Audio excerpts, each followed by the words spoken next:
ఈ ఏడాది విడుదలైన సినిమాలు చాలా వరకు రకరకాల కారణాల వల్ల వాయిదా పడుతూ వచ్చాయి. బాలకృష్ణ హీరోగా నటించిన 'అఖండ 2' సినిమా డిసెంబర్ 5న విడుదల కావాల్సి ఉంది. కానీ కొన్ని ఫైనాన్షియల్ ఇబ్బందుల వల్ల ఈ సినిమా డిసెంబర్ 12న విడుదలవ్వడం అందరికీ తెలిసిందే.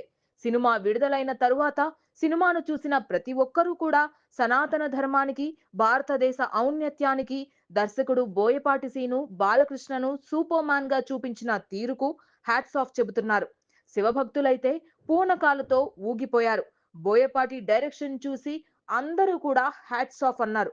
సినిమా చూసి ఇది తమ సినిమా అంటూ బాలయ్యను శివునిగా ఊహించుకొని పొంగిపోయారు. హిందూ ధర్మాన్ని ఆరాధించే భక్తులందరూ నిండు మనసుతో ఆశీర్వదించారు. ఏదేమైనా ఎవరేమనుకున్నా ఒక సినిమా విడుదలవ్వాల్సిన సమయంలో విడుదలవ్వకుండా వాయిదా పడితే కలెక్షన్ల పరంగా రెవెన్యూ దాదాపు 20% వరకు మైనస్ అవ్వటం ఖచ్చితంగా ఖాయం. అదే ఈ సినిమా విషయంలో కూడా జరిగింది. ఇప్పటికే 'అఖండ 2' సినిమా విడుదలైన కొన్ని కేంద్రాలలో సేఫ్‌గా నిలిచింది. మరికొన్ని చోట్ల ఇంకా రన్ అవుతుంది.